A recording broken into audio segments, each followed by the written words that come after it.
keracunan. Keracunan adalah kondisi akut akibat masuknya zat beracun ke dalam tubuh melalui berbagai rute, oral, inhalasi, injeksi, atau kulit yang dapat menyebabkan gangguan fisiologis, mulai dari ringan hingga berat, bahkan kematian jika tidak segera ditangani. Keracunan akut terjadi dalam waktu yang singkat. Pengertian overdosis. Overdosis merupakan kondisi ketika zat seperti obat atau alkohol dikonsumsi melebihi batas toleransi tubuh sehingga menimbulkan efek toksik berbahaya. Kondisi ini dapat terjadi pada obat ilegal maupun obat resep dengan gejala mulai dari ringan hingga berat seperti penurunan kesadaran, gangguan napas, hingga henti jantung. Penyebab keracunan. Keracunan terjadi akibat paparan zat berbahaya seperti obat-obatan, bahan kimia rumah tangga, pestisida, gas beracun, atau racun hewan yang masuk ke dalam tubuh melalui berbagai rute seperti tertelan, terhirup, terserap melalui kulit, atau melalui suntikan. Kondisi ini dapat disebabkan oleh penyimpanan zat yang tidak aman, terutama pada anak-anak, serta dapat terjadi secara tidak sengaja maupun disengaja, seperti pada kasus percobaan bunuh diri. Penyebab overdosis. Overdosis terjadi karena konsumsi zat atau obat dalam jumlah yang melebihi batas aman tubuh. Hal ini umumnya dipicu oleh penyalahgunaan zat seperti opioid atau stimulan, penggunaan beberapa obat secara bersamaan, kesalahan dalam aturan pakai, serta penggunaan tanpa pengawasan. Selain itu, faktor gangguan kesehatan mental seperti depresi atau keinginan bunuh diri juga dapat menjadi penyebab terjadinya overdosis. Gejala keracunan. Keracunan menimbulkan gejala seperti lemas, pusing, mual, muntah, dan mati rasa. Pada kasus berat dapat terjadi aritmia jantung, gangguan pernapasan, serta penurunan kesadaran hingga koma. Gejala overdosis. Overdosis ditandai dengan gangguan mental dan perilaku seperti delirium dan emosi tidak stabil. Selain itu dapat muncul bicara cadel, penurunan kesadaran, muntah, hipersalivasi, serta kedutan otot. Pada kondisi berat dapat terjadi depresi pernapasan hingga koma. Bagaimana patofisiologi keracunan? Keracunan terjadi saat zat beracun masuk ke tubuh melalui oral, inhalasi, kulit, atau injeksi, lalu diserap ke dalam darah. Zat yang larut lemak lebih mudah menembus sel dan menyebar ke seluruh tubuh. Racun didistribusikan ke organ seperti ginjal, otak, dan paru. Di hati, racun dimetabolisme melalui enzim, namun dapat menghasilkan metabolit yang lebih toksik dan merusak jaringan. Racun mengganggu enzim, menimbulkan stres oksidatif, serta merusak membran protein dan DNA, sehingga sel dapat mengalami apoptosis atau nekrosis. Kerusakan sel menyebabkan gangguan pada sistem saraf, pernapasan, kardiovaskular, serta hati dan ginjal, tergantung jenis racunnya. Tubuh berusaha mengatasi dengan sistem antioksidan dan meningkatkan eliminasi racun, namun pada paparan berat dapat terjadi kegagalan organ hingga kematian. Bagaimana patofisiologi overdosis? Proses penyerapan dan distribusi. Zat yang dikonsumsi berlebihan diserap cepat ke dalam tubuh dengan distribusi sesuai sifatnya, lipofilik ke jaringan, hidrofilik di plasma, sehingga kadar dalam darah meningkat hingga toksik. Gangguan metabolisme. Pada overdosis, enzim hati menjadi jenuh sehingga metabolit toksik menumpuk dan ginjal tidak mampu mengekskresikan zat secara optimal sehingga meningkatkan toksisitas. Gangguan seluler. Terjadi kerusakan sel akibat inhibisi enzim, stres oksidatif, dan kerusakan membran sel yang dapat berujung pada kematian sel, nekrosis, atau apoptosis. Respon tubuh. Tubuh berusaha mengompensasi melalui sistem antioksidan dan meningkatkan ekskresi, namun pada overdosis berat mekanisme ini gagal sehingga muncul gejala berat hingga kematian. Bagaimana penanganan keracunan dan overdosis? Langkah pertama adalah melakukan penanganan awal dengan prinsip ABCDE, Airway, Breathing, Circulation, Disability, Exposure, untuk memastikan fungsi vital pasien tetap terjaga, seperti menjaga jalan nafas tak terbuka, memastikan pernapasan adekuat, serta memantau sirkulasi dan tingkat kesadaran. Setelah kondisi pasien stabil, langkah kedua yaitu identifikasi jenis racun. Ada pestisida, obat-obatan, bahan kimia rumah tangga, lalu ada jumlah dan waktu paparan, yang ada kapan dan berapa banyak, lalu ada gejala yang mungkin muncul, ada mual, pusing, kejang, gangguan kesadaran. Penata laksanaan keracunan dan overdosis. Terapi sportif menjadi dasar utama dalam penanganan seperti pemberian oksigen, cairan infus, bantuan ventilasi jika diperlukan. Selain itu, dilakukan dekontaminasi untuk mencegah penyerapan racun lebih lanjut. Yang pertama ada pemberian anang aktif, bilas lambung, dan menghilangkan paparan dari kulit. meningkatkan eliminasi. Pada kondisi tertentu, dapat diberikan antidot sebagai penawar spesifik terhadap racun. Meskipun tidak semua jenis racun memiliki antidot, jika racun sudah terserap dalam jumlah besar atau kondisi pasien berat, dapat dilakukan upaya untuk meningkatkan eliminasi racun dari tubuh, seperti melalui hemodialisis atau terapi cairan.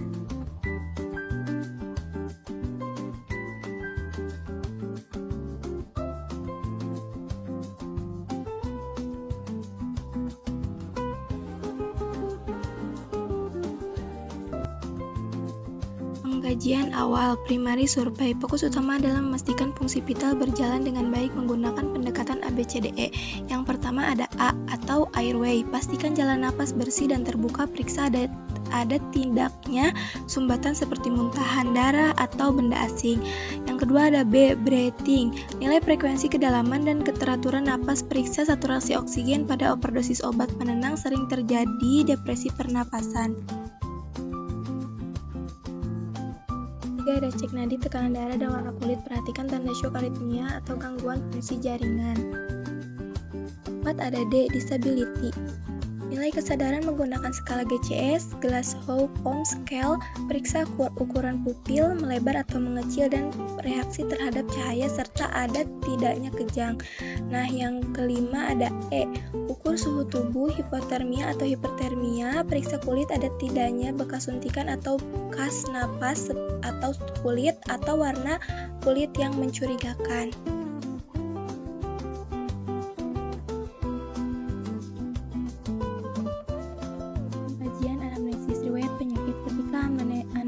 Dilakukan, usahakan mendapatkan informasi sejelas mungkin dari pasien, keluarga, atau saksi. Yang pertama itu jenis zat apa yang dikonsumsi, obat-obatan, alkohol, gas, bahan kimia, atau tanaman. Kedua ada jumlah dan waktu, berapa dosis yang diminum dan kapan terkejadiannya. Yang ketiga cara masuk, ditelan, dihirup, tersentuh kulit, atau melalui suntikan. Yang keempat ada niat, apakah tidak sengaja, kecelakaan, atau disengaja, percobaan bunuh diri. Yang terakhir ada riwayat lain seperti penyakit jantung, ginjal, hati, atau kebiasaan minum alkohol atau obat lain. Pemeriksaan fisik menyeluruh. Yang pertama ada tanda vital, tekanan darah. Pemeriksaan sistemik. Yang pertama syaraf, kesadaran, refleks, gerakan mata, ada tindaknya halusinasi atau agitasi.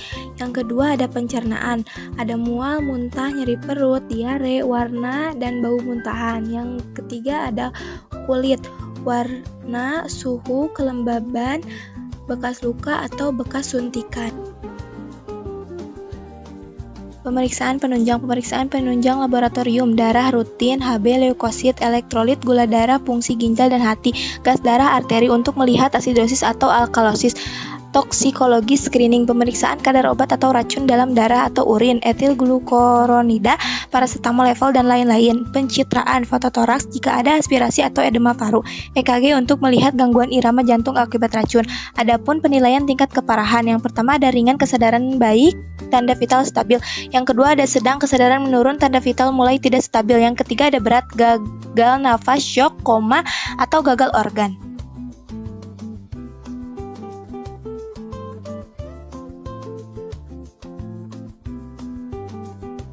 Analisa data.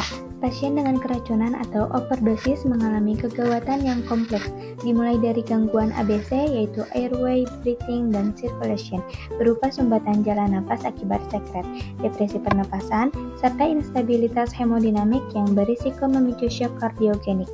Secara neurologis, efek toksik zat menyebabkan penurunan kesadaran atau GCS rendah, kejang, hingga perubahan pupil. Sementara paparan pada sistem gastrointestinal memicu mual, muntah, dan ketidakseimbangan elektrolit.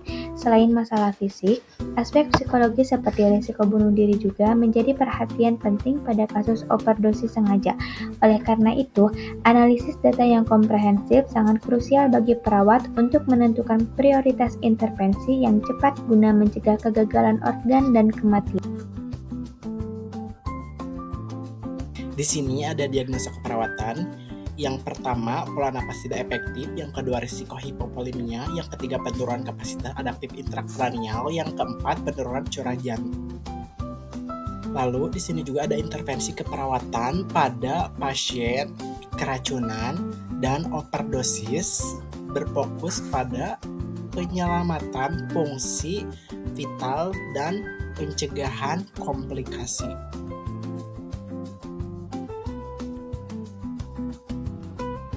A. Menggunakan pendekatan ABCDE. Yang pertama, airway, memastikan jalan napas tidak tersumbat. Yang kedua, breathing, menilai pola dan frekuensi napas. Yang ketiga, circulation, memantau tekanan darah dan nadi. Yang keempat, disability, menilai kesadaran GCS. Yang keempat, exposure, mengecek kondisi tubuh secara keseluruhan.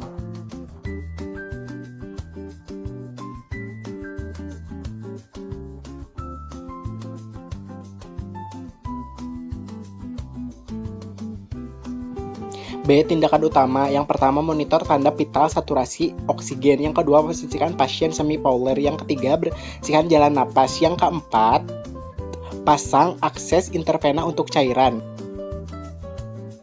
C. Kolaborasi. Yang pertama, pemberian antidot. Misalnya, naloxone pada overdosis opioid. Yang kedua, pemasangan ventilator jika terjadi gagal napas. Yang ketiga, pemeriksaan penunjang, lab, EKG, dan lain-lain. Terus D. Edukasi awal, informasi tanda bahaya kepada keluarga. Yang kedua, anjurkan hindari paparan zat toksik ulang.